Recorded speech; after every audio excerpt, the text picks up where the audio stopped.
오늘 저는 설교라는 것보다는 우리 김 박사님이 한국 교회사에서 차지하는 그런 위상, 그런 것을 말씀드리고, 따라서 제가 이제 한국 교회 역사를 이렇게 쭉 얘기할 적에 언제나 거기다가 김 박사님을 꼭 연결시키면은 오늘 말씀에 그 뜻이 다 문맥이 밝혀지리라고 생각합니다. 여러분 다 아시지만은 우리 김원수 박사님은 여러분, 저는 역사가입니다. 그 역사가가 하는 말은 다 진실하고, 역사가가 그렇다 그러면 그런 겁니다. 우리 김원수 박사님은 세계 기독교 역사상 가장 경이적인 그런 놀라운 그런 공헌을 하시는 분입니다.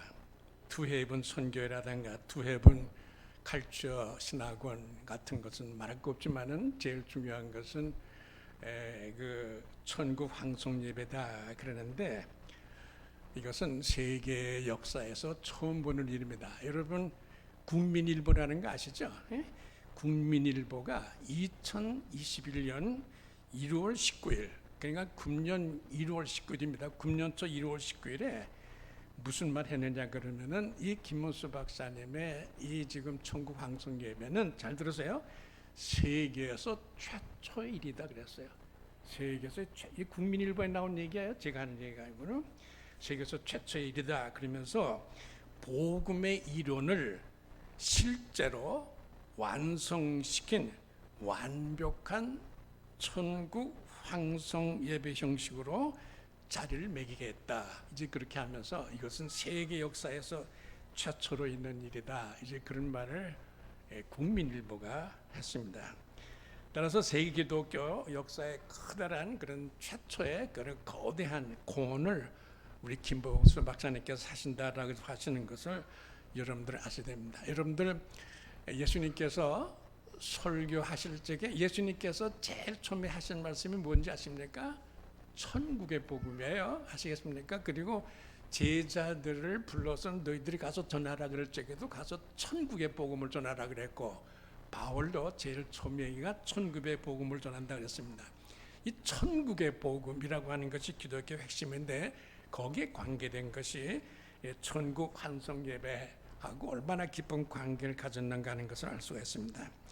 여러분, 기독교의 이런 그 천국 복음과 연결된 핵심적인 진리, 복음, 이제 그런 것을 구체화시켜서 체계적으로 이렇게 다 연결시켜서 종합적인 체계를 이룬 그런 사건은 여러분, 국민일보가 말하는 것과 마찬가지로 세계 최초의 사건이고, 따라서 한국교회 자랑일 뿐만 아니라 우리 김원수 박사님의 커다란 공이라고 볼 수가 있습니다.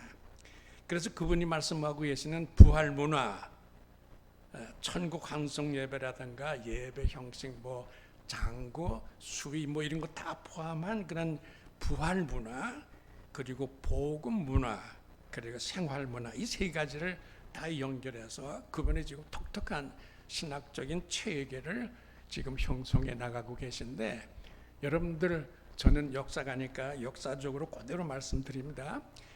지금 우리나라 세계적으로 신학자들이 많이 그동안 쭉 나왔어요. 그런데 최근에는 뜸했습니다.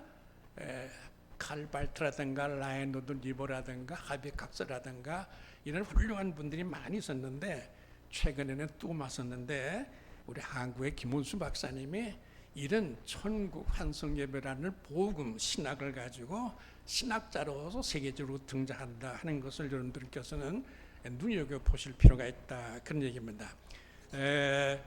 기독교의 핵심적인 진리, 그런 것을 파헤쳐서 그것을 체계화시키는데 세계 역사적으로 처음이다, 그런 얘기입니다. 따라서 한국교회의 모습은 그 역사가 남다른 데가 있습니다. 여러분, 우리가 지금 한국에 속해 있기 때문에 한국교회가 가진 세계적인 의미를 우리가 가끔 모를 때가 있는데, 저는 한국교회사가 아까 기아대학본부 본부장님도 만났습니다만은 그분도 역사 의식이 아주 깊으시더라고요. 그래서 함께 얘기도 했는데, 우리 김 헌수 박사님이 가지고 있는 신학의 체계가 한국교회 세계적인 공헌, 한국교회 세계적인 공헌의 실마리고 그것이 거점이다. 그런 것을 여러분들 우선 아시는 것이 중요합니다. 이런 것은 세계 최초 일이고 이것은 김 박사께서 하신 일이고 그것은 우리가 깊이 생각해 봐야 됩니다. 물론 우리가 장례식 할 적에 세계 어디나 보든지 다 천국에 대한 얘기를 하죠. 천국 환성 뭐 이런 타입의 얘기를 합니다만 그것은 설교하는 도중에 가끔 나오는 얘기지. 이 전체 구도를 천국 환송 예배로 보는 그런 구도는 처음 있는 일이다 하는 것을 여러분들께서 눈여겨보실 필요가 있습니다. 자, 저는 이제부터 한국교회가 어느 만큼 세계적인가 하는 그런 얘기를 할 텐데 아까도 말씀드린 것과 마찬가지로 그때마다 꼭 김 박사님을 연결시켜야 이 전체 얘기에 줄거리가 서고 의미를 알게 되신다 그런 얘기입니다. 한국교회는요 처음부터 세계적입니다. 여러분들 아십니까? 영국 캠브리지 대학의 총장을 지낸 분이 헤드리 바타필드라는 사람이 있어요. 바타필드라는 분이 있는데 그분이 1946년에 기독교와 역사라는 책을 냈어요. 여러분 제 말씀 잘 들었었어요? 1946년이죠. 1946년에 어마어마한 책을 냈는데 그것이 기독교와 역사다 그런 책이에요. 뭐 딱 들어오는 거 없어요? 2차 대전 때 영국은 독일에서 매일 미안합니다. 왜 그러죠? 가끔가다 미안합니다. 영국은요 2차 대전 때 매일 독일 폭격해가지고 런던이 그냥 불바다가 되고 그러는 거야. 그때 책을 썼다는 얘기 아니에요? 그러니까 1946년에 책이 나오죠. 1946년에 그냥 다 써요. 그렇게 중요한 책을 그러면은 폭탄이 떨어지고 피바다가 되고 물바다가 되는데도 구석에 앉고 기도하고 책을 썼다. 이런 거대한 작품이 나오는 거예요. 이런 것을 우리는 보는 것이 역사입니다. 그분이 무슨 말 했느냐 그러면 세계 두 민족이 있는데 이스라엘 민족하고 한국 민족이다. 이스라엘 민족하고 한국 민족은 그 주변에 강대국이 둘러싸여 있으면서도 망하지 않는 두 나라다 그랬어요. 그래서 이스라엘도 그렇잖아요. 저쪽 보면 그게 뭐 어마어마한 나라에 둘러싸여 있고 한국도 러시아, 중국, 일본 뭐 이런 나라로 둘러싸여 있는데 여러분들 그 하버드라고 하는 그런 미국의 큰 그 지도 만드는 회사가 있는데 그 지도 만드는 회사에서 역사 지도라는 걸 만들었어요. 제가 뭐 시간이 많이 가니까 간단하게 말씀드리면 세계에서요 지금까지 망하지 않고 지금 살아남은 나라가 중국하고 일본, 한국밖에 없어요. 그 지도에 그게 나와요. 쫙 나오는데 이스라엘도 여러분 그렇잖아요. 그 얼마나 오랫동안 나라가 없어졌었어요. 근데 한국하고 중국만이 처음부터 쫙 계속해서 지금까지 살아있는 나라다. 그런 걸로 나오면서 하는 말이 이 세상에서 두 나라 이스라엘하고 한국만이 강대한 나라에 뭉쳐 있으면서도 살아남은 두 나라인데 이스라엘 나라는 살아남은 이유를 알겠다 그거예요. 왜냐하면 메시아 사상이 있으니까. 예수 잘 들어서 그분이 하는 얘기가 그런데 한국은 왜 살아남았는지 모르겠다. 그랬어요. 이게 왜 살아남았는지 모르겠다 그거예요. 이스라엘은 그렇지 않아요. 메시아 있잖아요. 예수님이 오셔서 구원하나 이런 게 있는데 한국은 뭐 그런 것도 없는데 이 나라가 살아남았어요. 그러면 뭐 우리가 지금 연구해야 될 엄청난 정신적인 셈이 한국 역사에 흐르고 있기 때문에 살아남은 거 아니겠어요? 그것을 우리가 이제 파헤쳐내고 이제 그럴 텐데 우리가 공부하는 동안에 그런 몇 가지 생각이 나올 겁니다.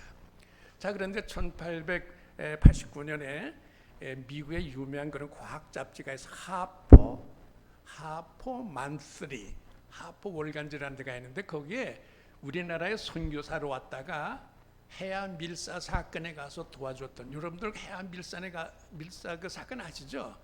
거기 이제 한국 그 밀사들이 갔잖아요. 그 사람들이 영어를 알아요, 뭘 알아요, 뭐 근데 거기 쫓아가서 도와준 선교사가 헐버트라는 사람인데 헐버트라는 사람은 얘기도 안 나오잖아요. 거기서 뭐 이준 열사가 자결했다 그런 말이 나오는데 그 사람들이 영어를 알아요, 뭘 알아요, 뭐 어떻게 해요? 다 헐버트가 다 한 거예요 가서. 근데 헐버트라는 사람은 이름도 안 나와. 근데 헐버트라는 사람은 죽어가지고요 지금 그 제 한강 옆에 양화진 있죠. 거기 외국인 묘지 묻혀있어. 거기 가면 큰 묘비가 있고 이제 그런데 그 헐버트라는 사람이 대단한 사람이었습니다. 그 사람이 한국 와서 한국을 다 공부하고 한국 역사책도 이렇게 두터운 책을 그때 썼어요. 근데 그 사람이 그 세계적인 학술지인 하퍼 월간지 하퍼 만스라는 책에다가 1889년에 논문을 써냈어요. 한국의 세계적인 발명품. 미안합니다. 자꾸 왜 그러죠? 한국의 세계적인 발명품이라고 하는 그런 그 논문을 했는데, 야 거기 보니까 그 사람들이 한국 와서 한국말을 알아요, 뭐 한문 알아요, 제대로 뭘 알겠어요. 얼마나 연구했는지 아까도 말했지만 역사책도 쓰지 않았어요. 그리고 이 사람이 한국의 세계적인 발견이라는 책을 논문을 하퍼 월간지에 낸 거예요. 1889년에. 거기 보면요, 잘 들어보세요. 세계에서 제일 처음에 활자를 만든 나라가 독일이 아니에요. 구텐베르크가 아니에요. 한국이에요. 여러분들 아시죠? 날짜 외우기 쉬워요. 1, 2, 3, 4 1, 2, 3, 4 외우기 쉽잖아요. 세계에서 우리가 활자를 제일 처음 만들었는데, 미국의 엘고아 대통령이 한국에 올 적에 한국 가서 뭐 그래도 자기가 좀 유식해야 되겠다 생각해가지고 한국 오기 전에 제네바 그 박물관에 가서 2개월 동안 연구해가지고 왔어요. 그때 2개월 동안 제네바 박물관에 가서 연구한 것이 그 구텐베르크가 발견한 그런 활자 있죠. 구텐베르크라는 게 저 유럽에서 그 활자를 발견했지 않았어요? 근데 구텐베르크 활자를 발견했는데 그때 그 구텐베르크가 자기 조카들을 한국에 보내서 한국에서 활자 가서 연구하고 오라 그래가지고 그 조카들이 가서 연구한 거 보아가지고 독일에서 구텐베르크가 활자를 만들었다 그거예요. 이거는 에일 고아가 서서 박물관에 가서 2달 동안 공부하면서 한국에 와가지고 발표한 논문이에요. 에일 고아라는 대통령 아시죠? 부통령. 그분이 그 시대를 그렇게 얘기했던 거예요. 근데 하퍼가 그 얘기한 거예요. 헐버트가 그 얘기를 한 거예요. 한국이 세계에서 제일 처음에 활자를 만들었어요. 그 여러분들 지금 한글 알죠? 한글. 여러분들 한글이 세계적인 거 아시죠? 내가 영국에서 공부했습니다. 내가 설교 들을 때 제일 듣기 싫은 소리가 내가 미국에서 공부할 때 뭐 그런 거 제일 듣기 싫죠, 그죠? 어떤 목사님은 꼭 말끝마다 내가 미국에 있을 때 꼭 그 얘기를 설교할 때마다 꼭 내가 미국에 있을 때, 또 어디 가서 뭐 축사하면 내가 미국에 있을 때, 그러니까 할 수 없이 그 사람들이 모였을 적에 무슨 노회 무슨 창립기념 예배를 보는데 이 목사님이 훌륭하니까 뭘 시켜야 할 텐데 설교시키면 또 내가 미국에서 또 그럴 거란 말이야. 그러니까 할 수 없이 축도를 시켰다. 축도하면 안 할 줄 알아. 그랬더니 축도하는 첫째가 뭔지 알아? 나가네. 내가 미국에 있을 때 나와 함께 하신 예수 그리스도. 이러면서 또 한 거예요. 하여튼 뭐 한동안은 내가 영국에 갔을 때 하는 얘기가, 여러분들 왜 그 조국 부인이 알죠? 그 정은교인가 그 사람. 그 사람이 내가 다닌 대학을 다녔어요. 에버딘 대학교라고 다녔더라고. 동창생이 나하고 어떻게 됐는데, 그 내가 뭔가 영국에 있을 때 그쪽 사람들하고 얘기를 많이 하고 그러면서 이야기하는데요. 잘 들어. 내가 그때 책을 보니까 이 세상에 제일 잘 된 글이 둘이 있대. 저 영국 사람 쓴 게 제일 잘 된 게 잉글리시고 둘째로 다는 게 한글이 돼요. 난 중학교 다닐 적에 주앙산 주시경이라고 알아요?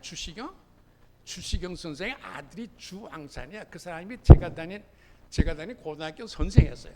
그 사람이 말끝마다 한글이 세계적이다 그럴 적에 진땀이 났어요. 무슨 한글이 세계적이냐.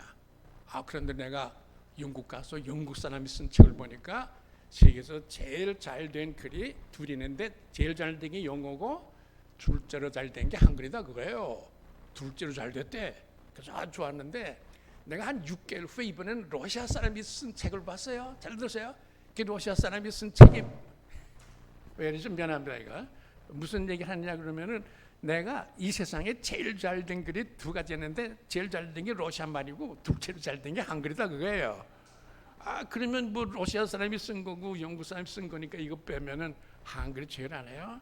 여러분 잘 들어보세요. 한글이 세계에서 최고입니다. 여러분들 아시죠? 벌써 10년 전에 유엔에서 저 미개국 국가들이 아직 글자가 없는 민족들이 많아요. 근데 그 미개국 국가들이 나중에 글자를 쓰게 되면 한글로 저기들 쓰게 하겠다 그거예요. 그 얘기 들었죠? 그 얘기 벌써 10년 전이에요.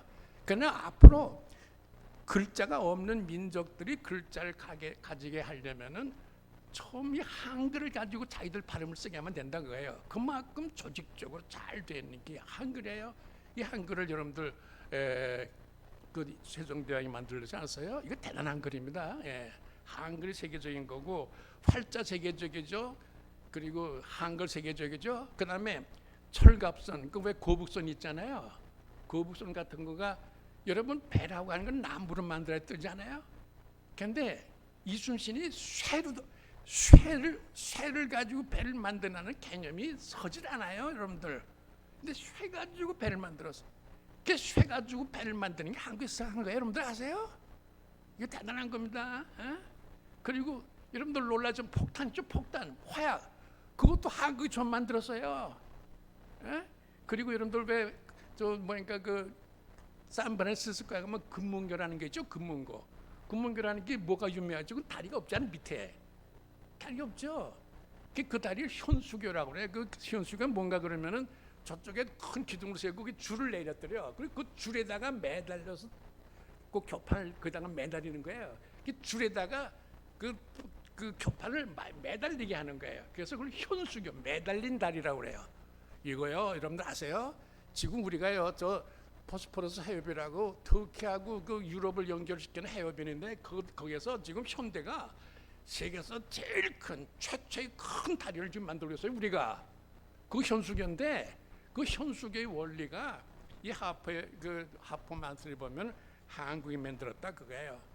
제가 지금 자꾸 딴 데로 가는 것 같습니다만은 여러분들 세계에서 세계 지도 제일 처음에 그린 나라가 어느 나라인 줄 아세요? 한국이에요. 1402년에 혼일강리 역대 국도지도 들어봤어요? 혼일강리 역대 국도지도라고 마테오 리치보다 200년 전 앞서서 우리가 세계 지도를 그렸어요. 그것도 고려가 망할 때, 고려가 망하면서 진나라 하나 추스리지 못하면서 세계 지도를 그려요. 한국 대단한 사람들입니다. 세계를 생각하는 사람들이에요.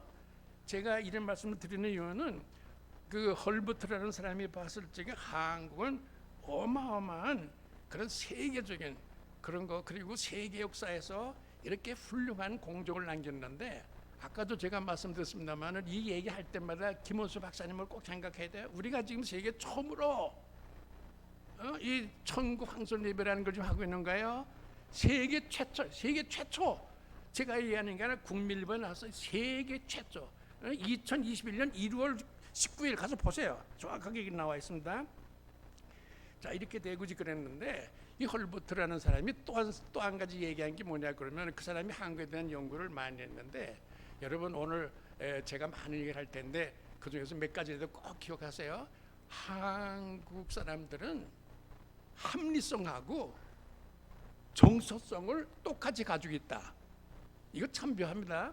여러분, 이 머리라는 건 합리적인 거고 가슴은 그 심정적인 거고 정서적인 건데 어느 쪽 하나가 중요해요. 예를 들어서 어떤 사람은 감정적인 사람이고 어떤 사람은 이지적인 사람이고. 그래서 사람을 볼 적에 독일 사람들은 굉장히 이지적이죠. 뭐 그런 게 있지 않습니까? 자, 그런데 이 헐버트가 하는 얘기가 한국 사람은 합리성하고 신비성을 같이 가지고 있다 그거예요. 그러니까 기독교가 발전하기 제일 좋은 나라다 그거예요. 기독교가 신학이 있고 신앙이 있거든요. 신랍 신학을 가지고 독일 신앙 이거 합한 건 기독교예요. 그런데 이 합리성하고 정서성을 똑같이 가지고 있는 민족이 한국 민족이다 그거예요.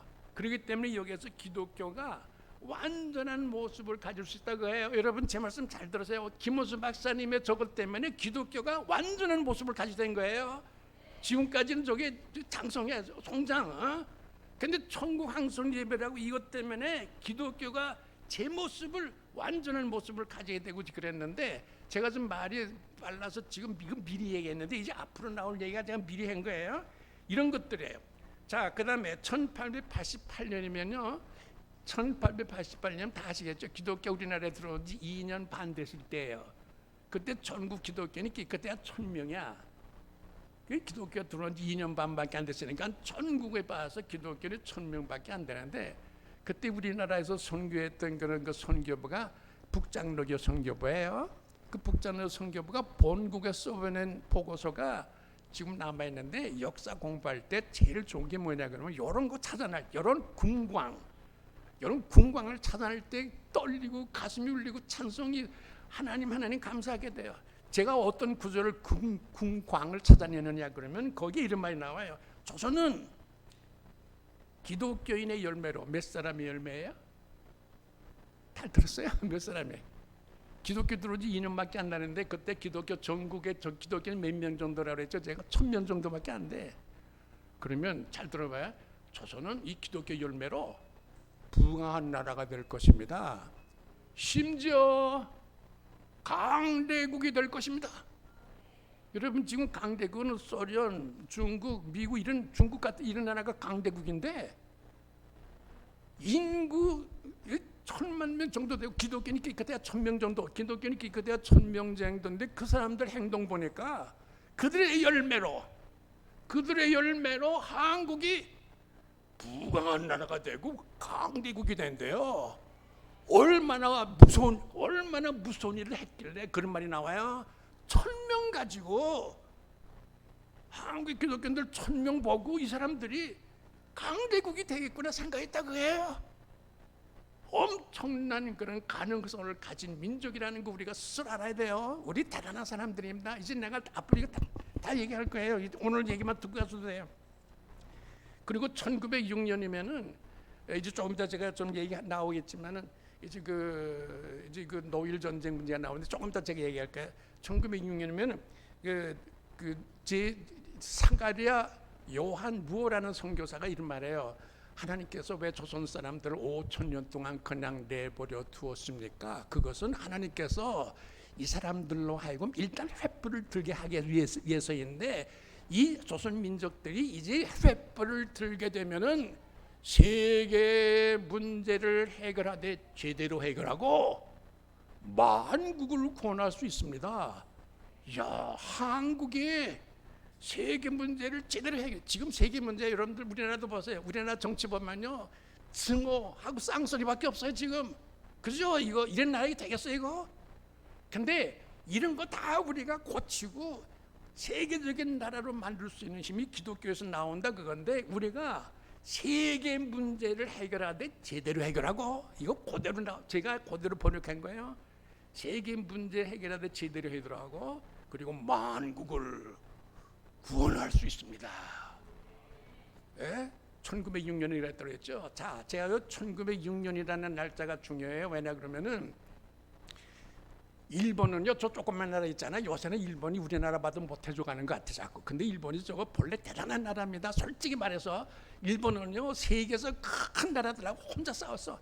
중국하고 그때 세계에서 제일 큰 나라가 중국이야. 옛날에 그 중국하고 싸웠죠. 그때 큰 나라가 러시아야. 러시아하고 싸웠죠. 그 다음에 큰 나라가 미국이야. 안 싸운 나라가 없어. 세계에서 큰 나라는 다 싸웠어. 그냥 다 이겨. 미국하고도 4년 반 동안 싸워요. 미국하고도 4년 반을 싸워. 요만한 일본이.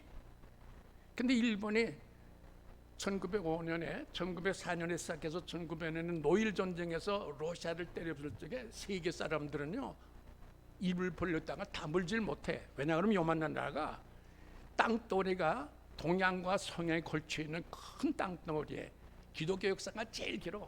본래 기독교는 콘스탄틴이 로마에서 이스탄불로 옮겼죠. 그래서 콘스탄티노플이라고. 게다가 그 마호메토 교도들이 오니까 모스크바로 이사 갔어요. 그래서 모스크바가 제3의 로마라고 그래. 기독교가 그쪽으로 수로 옮겼어. 그래서 모스크바에서 입는 그 성직자들의 옷이 이게 초대교회 옷들에 그게 제일 역사가 오래됐어요. 그러면 이 세상 땅덩어리가 제일 크고 기독교 역사가 제일 긴 백인, 서양, 기독교 국가 러시아, 이 나라를 1년 만에 때려 부쉈어요. 그러면 기독교, 백인, 서양 이런 이미지가 다 깨진 거야. 기독교 이미지 깨진 거예요. 내가 한번 그 미국 가서 버스 타고 그 프린스턴 대학 지나가는데 버스가 서서 밖에 보니까 바깥에 한 25살 그런 어떤 거지가 그 땅에서 뭘 주워 먹더라고. 이 얼굴이 너무 서양 사람들 잘생기고 있잖아요, 애들. 걔가 땅에서 뭐 주워 먹는데 정말 안 어울리더라고. 정말 안 어울려. 여러분, 나 정도의 사람은 아직도 백인에 대한 콤플렉스가 있습니다. 솔직히 말해서 여러분들 지금 없겠죠. 근데 우리 시대는 백인에 대한 콤플렉스가 있어요. 근데 러시아가 그때 백인, 서양, 기독교 이미지거든. 그게 깨졌어. 그게 일본한테 망하니까요. 백인의 이미지, 서양의 이미지, 기독교 이미지가 다 떨어진 거예요. 여러분, 이거 굉장한 사건입니다. 전 세계가 Decline of the Christianity, 기독교는 끝났다 그거예요. 왜? 요만한 일본한테 세계적인 기독교 국가가 깨졌거든요. 근데 여러분, 내가 이런 얘기할 때 큰 소리 치고 싶은데요. 그런데 그 몰락했던 기독교 이미지를 세계 역사에 다시 올려놓은 게 한국 1907년도의 평양 대붕이야. 여러분, 이제 내가 나는요, 이 역사 공부할 때 목사들 얘기 별로 안 해요. 왜냐하면 세계적인 신문들 얘기만 할 거예요. 잘 들어봐요. 그때 메가도 원수의 아버지가 아서 메가도야. 아서 메가도가 그때 미국의 그래서 정치가 타프트라는, 다 알죠? 그 카츠라 타프트 다 들어봤죠? 그 타프트라는 사람하고 대통령 선거하다가 한국에서 성령의 불길이 떨어져 가지고 다시 몰락했던 기독교 이미지를 세계 기독교 세계 역사에 올려놨다 하는 얘기 듣고, 한국 그 선거 다 집어주고 한국에 왔어요. 한국에 와서 평양에 가 보니까 여러분들 놀라지. 너는 역사가니까 그대로 얘기합니다. 1907년 1월달 새벽인데 평양에 교회 가니까 요만한 조그만 교회인데 6,000명이 모여서 새벽 기도해. 그때 평양 인구가 3만 명이야. 근데 6,000명이 모여요. 어떻게 모여? 평양의 1월달이면요 춥고 무섭습니다. 눈보나 춥고. 그런데 저 예배당 밖에다가 막 가만히 깔고 거기에 6,000명 앉고 있는 거야. 그리고 성령이 불길이 떨어지고. 여러분, 이거 보고 저 미국의 프린스턴 대학의 그 교수가 있어요. 헨리 반다이크라고. 그 사람이 찬송가를 주는데 우리 찬송가 지을 적에 그 찬송가 위에 날짜를 보면서 읽어야 되는데요. 1907년에 헨리 반다이크라는 사람이 프린스턴 대학에 지은 찬송가가 이때 찬송가예요. 기뻐하며 경배하세 영광의 주 하나님, 주 앞에서 우리 마음 피어나는 꽃 같아. 이게 몰락했던 기독교가 다시 평양에서 세계 역사의 무대에 올라오는 걸 보고서 지금 찬송가예요. 의심그름 사라지고 주 앞에서 우리 마음 피어나는 꽃 같아. 이 찬송가 알죠? 이 찬송가 여러분들 많이 부르세요. 이거는 세계 역사에서 몰락했던 기독교가 다시 역사에 올려놓게 한국 기독교를 보고 지은 찬송가예요. 죄와 슬픔 사라지고 의심 구름 사라져 변함없는 기쁨의 주 밝은 빛을 주시네. 2장을 다 아시죠? 별과 하늘 만물들이 주의 솜씨 빛내고. 이건 내가 다 할 수 없지만 세상이 지금 다 좋아하고 있어. 세상 별과 만물들이 지금 다 떠들고 있어. 왜? 한국에서 기독교가 다시 세계 역사에 무대에 올라왔기 때문에 그렇다 그거예요. 그래서 아까 사가랴 무오라는 선교사가 말한 것처럼 한국 사람이 세계 문제 해결하고 제대로 해결하고 그리고 만국을 할 수 없다 그랬는데요. 이제부터는 제가 중요한 말을 합니다. 그러니까 요즘 평양에 저기 이라니까요. 평양 인구가 그때 4만 명이에요. 평양 인구 4만 명이 6천 명이 모여요. 그러면 할아버지 어린애 빼고는 다 왔다는 얘기예요. 한국 교회 얘기예요. 여러분들을 6천 명이 어떻게 아침에 모여요? 평양의 새벽 바깥에 문 바깥에 마당에. 그걸 보고 나서 여러분 세계 기자들이 모였는데 미국의 거대 신문 기자들 다 왔어요. 여러분 그때 필라델피아 프레스라는 말을 했는데 이 말 할 때 여러분들 꼭 김 박사님과 연결시켰어요. 한국 사람들은 기독교에 천재성이 있다. 저 김 박사 있잖아요. 한국 사람들은 기독교 천재, 지니어스 오브 크리스찬이티. 이거 필라델피아 프레스. 내가 다 봤어 이거. 역사가 종기 뭔지 알아? 역사가 그런 거 찾을 적에 땅을 치고 싶어. 한국 교회가 기독교의 천재성을 가지고 있어. 왜? 다 알아 기독교를. 여러분 지금까지 천국 환송 예배라는 거 왜 몰랐겠어? 근데 한국에 와서 그것이 돼 완전히. 잘 들으세요. 그 필라델피아 프레스가 또 하는 말이 한국 기독교는 전방위적이다. 여러분 기독교라는 게요 동서남북 중에서 몇 가지 가질 수 있는데 동서남북 사방 전방위적인 기독교 한국밖에 없어요. 예? 오늘 보세요. 김문수 박사님 천국 환송 예배 같은 것도요 우리가 하니까 이 정말 기독교가 이제 완전한 기독교가 된 거야. 보세요. 전방위적이라고 하는 것은 동서남북 기독교라는 게 지금까지 히랍에 갔죠. 처음에 히랍에 갔죠. 기독교가 히랍적인 기독교예요. 그 다음에 로마에 갔죠. 그러면 로마적인 기독교가 돼. 그 다음에 독일에 갔죠. 그럼 독일적인 기독교가 돼. 그 다음에 또 영국 갔죠. 영국 가면 또 영국적인 앵글리칸 처치가 돼요. 그러면 완벽하지가 않아. 다 독일적인 히랍적인 로마적 기독교가 되는데 보세요. 한국에 오니까 한국이 전방위적인 기독교 된다 그거예요. 여러분 김 박사님과 같은 분이 계셔서 이 천국 환송 예배 같은 것을 제대로 하니까 우리 기독교가 전방위적인 기독교가 된 거예요. 완벽한 체계를 가진 그런 기독교가 된다 그거예요. 기독교의 핵심이 이르겠다 그런 거다 그런 얘기예요. 자 이렇게 되니까 우리나라에 코리안 미션 필드라는 게 있었는데 코리안 미션이라든 그런 그 학술 잡지가 있었어요. 그 학술 잡지에 무슨 얘기가 나오느냐 그러면 이런 얘기가 나와요. 한국은 이제 세계 복음화에서 절대적인 공헌을 하게 됐다. 왜? 한국에서 기독교가 지니어스 한국 사람은 기독교 천재니까 기독교를 완벽하게 알게 되고 기독교를 전방위적으로 동서남북 다 알게 되고 그러니까 한국이야말로 기독교적인 세계에 절대적인 공헌을 하게 된다. 이제 그런 말 했어요. 여러분 제가 이런 말씀하는 동안에 1907년도에 평양 대붕이 어느 만큼 중요했다 하는 것을 아시는 게 좋습니다. 그러니까 그 소식을 듣고 미국 우리나라에 선교사를 보냈던 그 나라 중에서 미국 북장로교가 제일 많은 선교사를 보내고 여러분 잘 들어보세요. 우리나라에 어느 만큼 좋은 선교사들이 왔느냐 그러면은 우리나라의 선교사들이 왔던 그 사람들 때문에 미국의 허리가 휘청해져. 이런 인물들의 선교사로 가야 돼요. 아무나 가는 거 아니에요.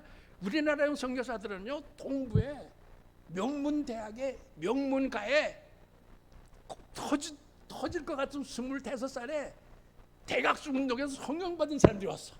얘들이 미국의 기둥이었어요. 얘들이 떠났기 때문에 미국의 허리가 휘청했어. 그런 애들이 한국 와서 한국에서 선교하니까 이런 엄청난 그런 기독교를 만들 수 있었는데 이런 기독교가 세계적인 기독교가 됐고 잘 들으세요. 그래서 미국에서 한국에 보는 선교본부의 총부 무라운이 사람이 한국에 왔어요. 그래서 한국교회를 보고서는 잘 들으세요. 한국교회가 세계 교회의 심장이다. 여러분 심장이 끊어지면 세계 생명이 끊어지고 마는 거예요. 아서 브라운 정확해요. 이 사람은 1906년에 한국에 와가지고 한국의 기독교는 세계 기독교의 심장이다 그런 말했어요. 자 이렇게 됐는데 그때 이런 말을 많이 하고 나서 얼마 후에 한국에서 그 동로회를 조직했어요. 잘 들으세요. 이 평양 대붕이 일어나고 난 다음에 그 해에 그 동로회를 우리가 만들었거든요. 여러분들 지금 제 말씀 잘 듣고 계시죠? 본래요 기독교에서 성령론은 이단이야. 우리나라는 성령 한번 대단하죠. 그런데 옛날에 초대교회, 중세교회, 근세교회에서 성령파들은 꼭 교회를 공격해. 나는 성령 받았는데 교회가 부패. 꼭 이런 식으로 얘기해요. 그러니까 성령 받은 사람들은 교회에서 이단이었어요. 그러니까 성령론이 항상 이단이고 배란 시대 왔어요. 근데 성령론이 제대로 자리를 차지한 게 한국교회예요.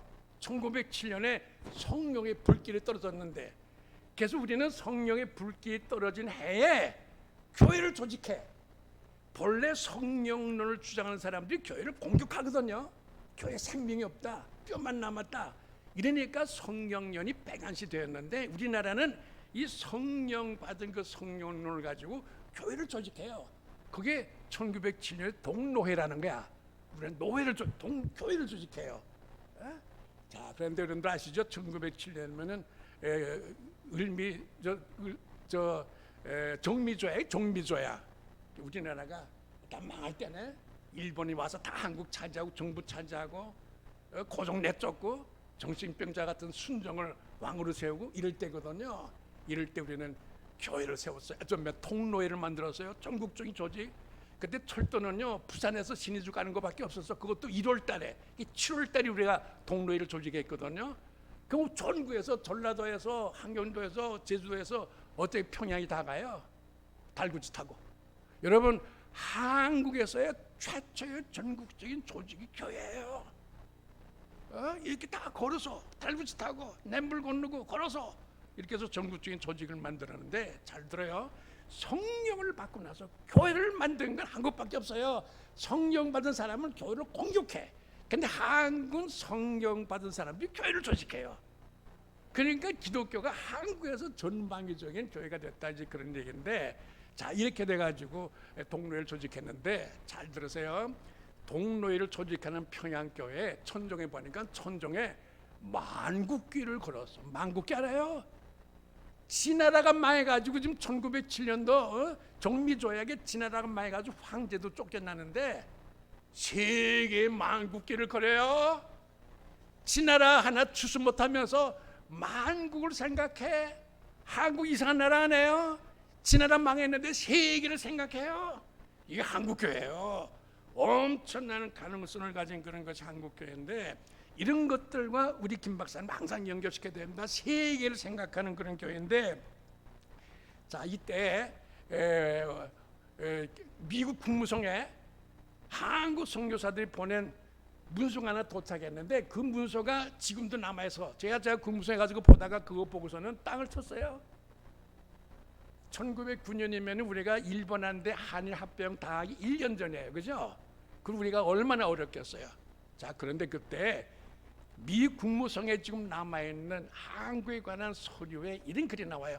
한국은 세계 기독교의 기수국가다. 기수가 뭐예요? 여러분들 기수 아시죠? 그 올림픽 때 걸어가는 거. 기수는 그 팀을 대표하고 그 팀을 상징하고 그 팀을 뭉치게 하고 끌고 가고 선양하는 그게 기수예요. 그렇다면 한국교회는 바로 일제한테 망하기 전인데도 국무성에서 본 한국교회는 세계교회를 대표하고 세계교회를 상징하고 끌고 가고 선양하는 그런 교회다, 그런 얘기예요. 자 제가 아직 시간이 많이 가니까 좀 줄여서 얘기할 텐데요. 우리가 1930년에서 35년 사이를 1930년에서 35년 사이를 제가 그 중간에서 태어났는데 15년 전쟁기라고 그래요. 만주사변, 중일전쟁, 그 다음에 태평양 전쟁, 2차 대전, 이것이 1930년에서 1945년까지 가거든요. 그래서 그 전체 시기를 우리가 15년 전쟁기라고 그러는데, 제가요 그 공부하니까 그때 동아일보, 조선일보 봐봐요. 여러분들도 시간 있으면 한번 그 당시에 동아일보, 조선일보가 지금 다 그대로 있어요. 한번 가서 보세요. 매일매일 굶어 죽는 얘기예요. 동아일보는 이런 글이 나와요. 사람이 어느 정도까지 가야 짐승처럼 사는가 하는 게 여기 나타난다고 해. 어느 정도까지 가야 짐승처럼 사는가. 여러분 매일매일 굶어 죽는 얘기예요. 동아일보는 전 민족의 반영구적인 전량 상태다, 그런 글이 나와요.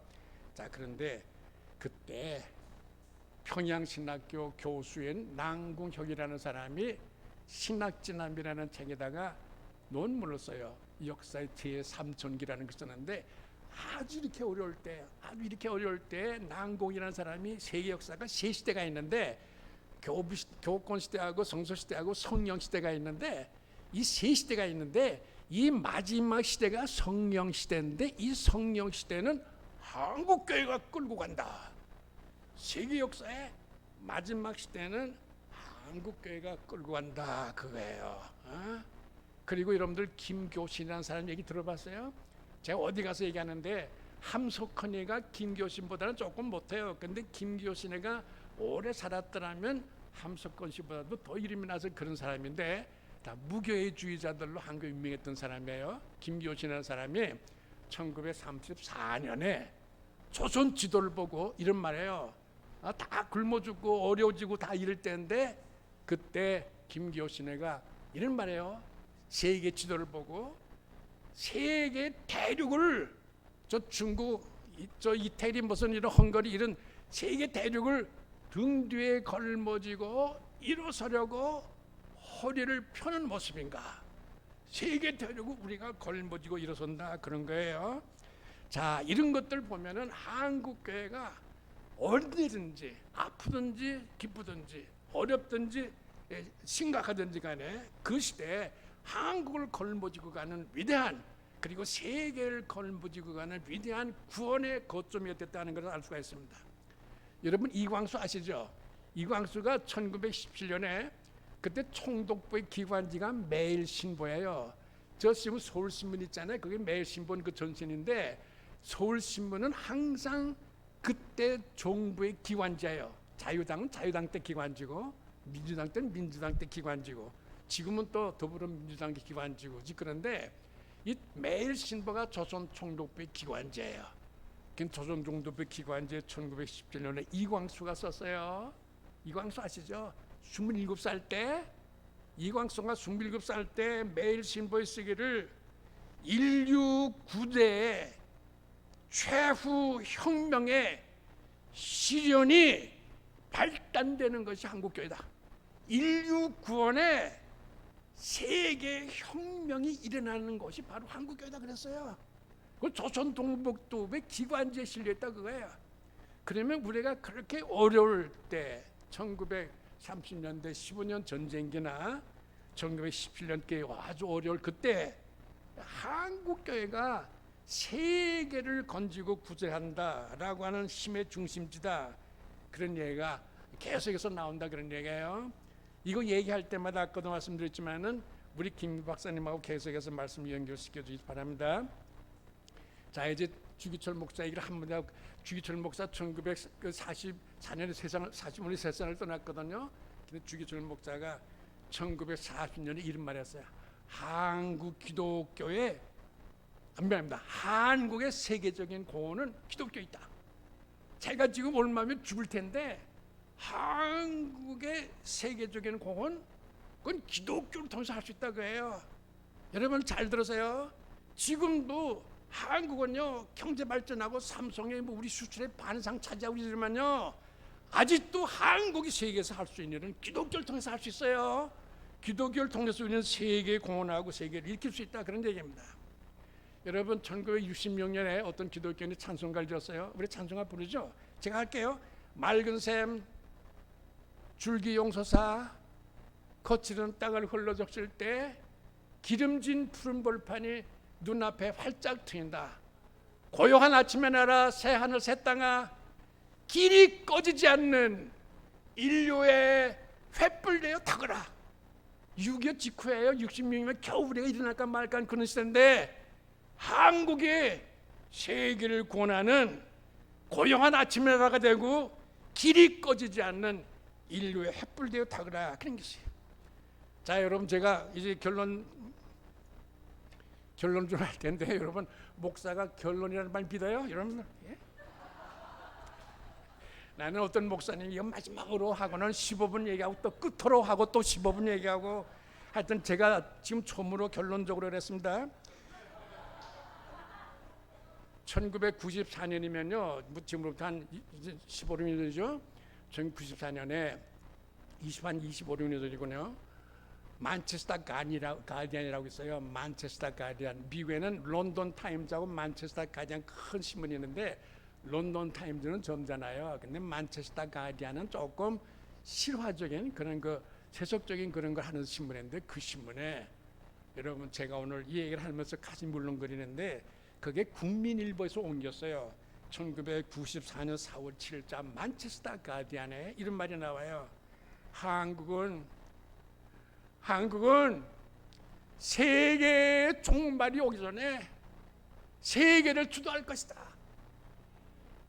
한국이 기독교의 열기에 힘입어 구원의 실제적인 세계 중심이 될 것이다.